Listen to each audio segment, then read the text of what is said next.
Right, so number 5 on my top 10 Mortice locks is going to be, well, we're going to call it the leg style lever.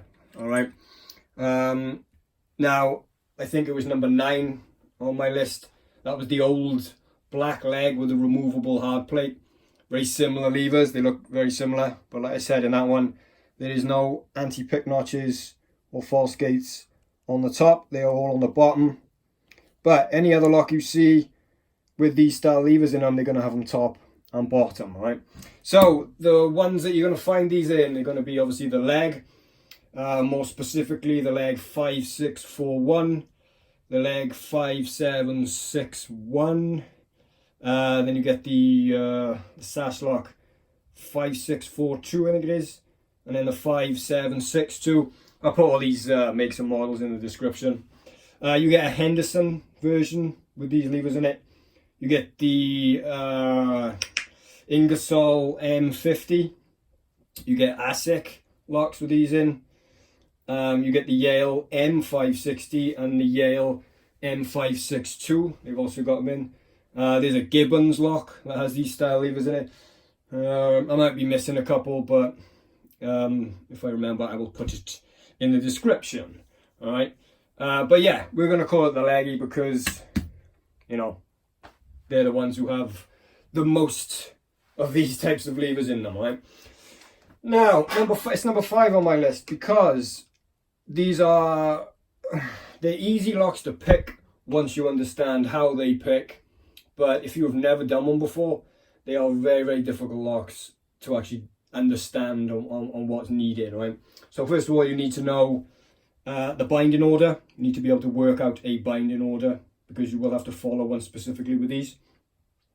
You're going to have good control with the tension, good control with the wire. So not going in and taking the levers to a very specific position because it doesn't take much for you to take these up too high. And once you do that, you will lose a binding order. The minute that one lever has gone up too high and it's not sitting in the right place, you will then lose the binding order for the remaining levers. And then you're just left with fucking levers that are just loose and have no place to go, all right?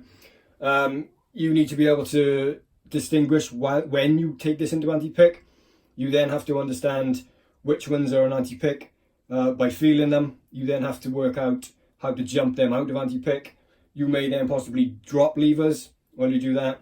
That's when your memory comes into play. You have to remember where the levers were in the first place to take those back up, to take it back into anti-pick, to do the exact same thing again. So it is it takes a little while to pick some of these locks, but once you understand all of that, they are quite an easy lock to pick. This isn't something that you should just pick up and start picking straight away. All right, if you've never picked a Mortice lock before, and someone gives you one of these, which is a leg, probably not the best one to start with, right? Because again, we can get a leggy wire.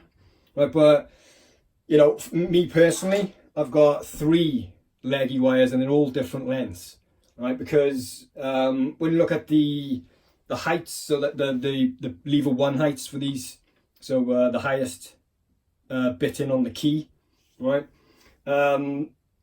Just for example, let's just say that in that one there, the highest lift would be 15.8 millimeters, right? And then you go to that one, and the number 1 height in there, or the highest lift in that one, could be 15.6 millimeters, right? And then the highest lift in that one could be 15.4 millimeters, right? So there is a difference between these lever heights. And if you have, again, this is just examples, if you have a 15.4 millimeter upstand wire, it's not going to pick the 15.8 millimeter lock. You see what I'm saying? So you do need different versions of the leggy wire. And again, if you make one too long, if you made a 16 millimeter wire, it's going to be too long. You are not going to be able to pick it with that. So they do have to be specific. This is where you'll see some people they'll have the lock for a little while and they'll be able to pick it. Yeah, but again, I'm talking about turning up to the door or having this lock first time, never picked it before, never seen the key, and being able to open them, right? These are not easy locks to pick until you understand how they pick. And once you understand that, they become really nice locks to pick. You will enjoy actually picking them, right? So what I'm going to do, I'm going to zoom in on maybe this one, maybe this one. I got a couple of holes drilled in for practice. I'm going to show you, I have done a video similar to this, but I want to show you the bolts and the levers going up, just to show you exactly what I'm doing. All right, so I should do that now. All right, so I've zoomed the camera in a little bit so we can see this little hole. We can see the levers, and we can also see the edge of the bolt as well, right? Pay attention to these two things, because you're going to see the bolt move in a little bit once we engage the anti-pick, and then you'll see it slightly coming out a little bit when I'm trying to jump these levers out of anti-pick, right? But no, like I said, there's things that need to be done, and you need to be good at doing them to pick these locks consistently, and for first time turning up to the door. Like, you need to be able to know where you are inside the lock. So yes, lever 1, yes, I'm on the lever 4, yes, I'm on the lever 3, and so on, right? You need to have good control of the tension and good control of the wire, because most times you'll get people, I hear people complain about these locks quite often, where they get one lever that's binding, they'll lift it up, and then nothing else will bind, right? There's no other reason why this would happen apart from the one that was binding to begin with, it's not sitting in the right place.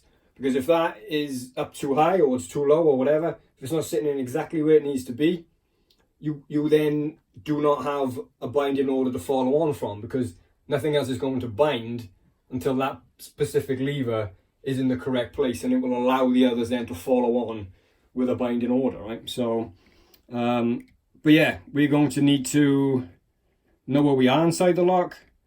We're going to be able to have to control these levers as we're coming up nice and slow. You're going to lift them until we get a little bit of movement like that. Right, once we do engage anti-pick, we then have to find which ones are sitting in the anti-pick notch or the false gate.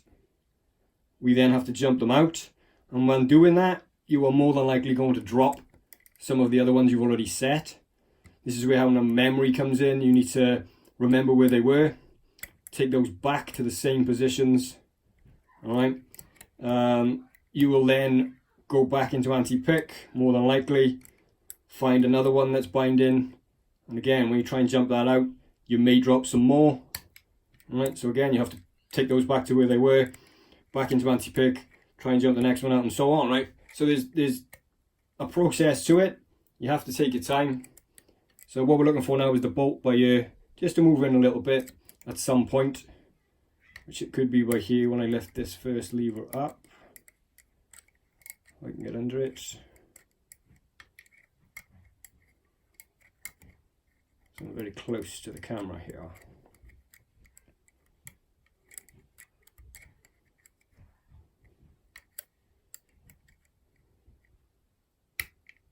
No, not yet. So there's another one in there that needs to go up before we engage the anti-pick.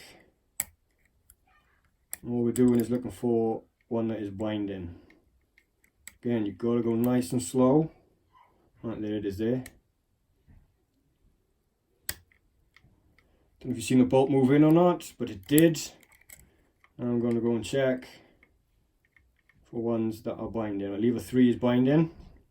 So I'm going to try and jump it out. If you look at the bolt, it should start to move back a little bit, which it is. Look at that, I didn't drop anything, which is nice.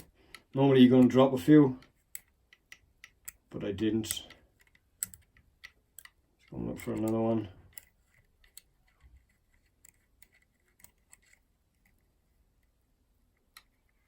Lever 1 is good. And lever 2. It went up, but I dropped 1 or 2. It's absolutely fine.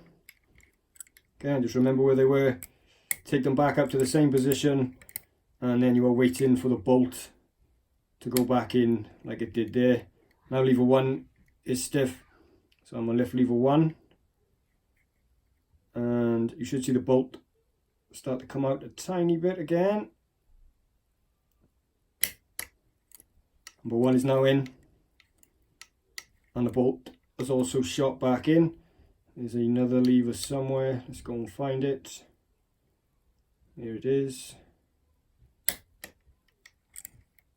Okay, oh. Just checking these.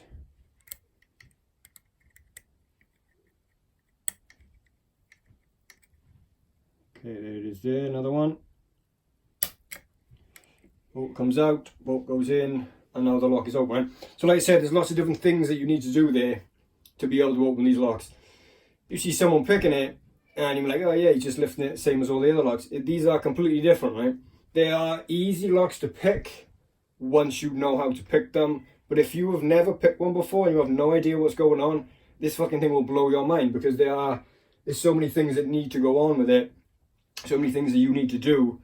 So if you've never picked a Mortice lock before, the last thing you want to be doing is fucking around with one of these straight away, you know what I mean? So I'm going to set up another lock, and I'm going to zoom back out, and we can pick it, and you can see what I'm doing, what I've just shown you, and I'll put it into practice in another lock. Okay, give me a minute. Right, so we're back out. We have a bit more of a view, and we're going to have a go with this one, and we're going to put into practice what I've just shown. Alright, this is the key bit on this. It's a nice lock. I'll take it apart in a bit. But yeah, we can work on it now in real time, and you can see what I'm doing. Now another thing with these fucking locks is, you know, most other companies, yeah, we'll have a 5 gauge, we'll have a 7 gauge keyway. Nah, they don't want to do this, Legge don't. They like to make sure that your tools don't fit properly. So a 5 gauge won't fit into there. So you'd have to use, depending on what set you've got, you'd have to use a 7 gauge.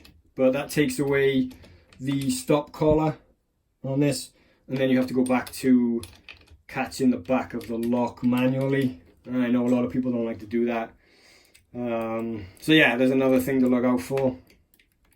Okay, first thing is I cannot push through because the levers, they sit really low, will not go. So I'm going to take my wire off the run only a little bit. Again, don't be stupid, don't be doing this type of shit. I've said before, that's never going to work on a real job, because you actually have a keyway here, and you're actually on a door, and the most you can actually take it would be about by there. All right, don't be, you see people doing this, oh yeah, come right over here and get it. You can't do that, all right? So again, just off the run, and then I'm going to push forward, and all I'm doing is just slightly lifting a small amount, just so I can get underneath these levers, and I can get back on to the runner. You see? Now I can get under them. Some of them are still a bit low, but I can sort those out while I'm on the runner. Now all I'm doing now is lifting these levers up. Anything that's binding, I'm going to lift it up to a point, and you might get like a sticking point. You're going to reach a point where, ooh, are you going to snap it past, or are you going to ease off your tension and to allow it to go fucking past, alright? This is the things that you have to look out for. And then all I'm waiting for is the bolt, just to jolt in a little bit. And then we are going to start on the next part, which is finding out which one of these is sitting in an anti-pick notch, or false gate as people like to call them these days. So yeah, nice and controlled, nice and slow. Again, if it's springing, leave it alone. You've got no business touching it if it's got no bind on it, alright? And I say, if you end up taking one too high, that thing's then gonna sit in the wrong position forever, alright? And then you're never gonna get a bind on any of the other fucking levers. So pay attention to how high you're taking these things, alright? Yeah, nice and controlled. Very good. Nice little clicks.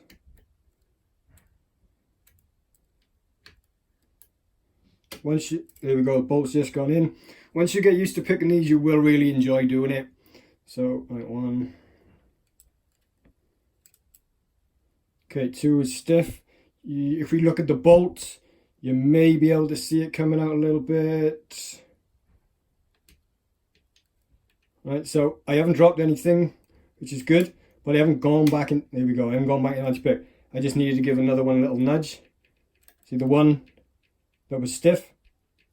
it's not stiff no more. So look for another one, which is there. Again, pay attention to the bolt. Don't know if you can see it from that far out, but it's come out. Again, all I gotta do is find one to nudge. Goes back in. Alright. So let's just check. My lever 1 is stiff. Let me just check the others. 2 is loose, 3 is loose, 4 is loose, 5 is loose. Right, so it looks like it's just lever 1. So there we go. Alright.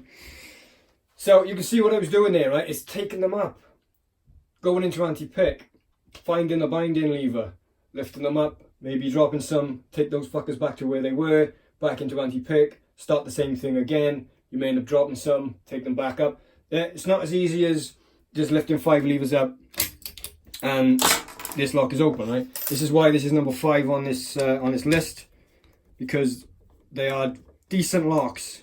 Yeah, a lot of people will stay away from these because they don't know what they're doing with them, and for good reason, because they are tricky locks to pick if you don't know what to do.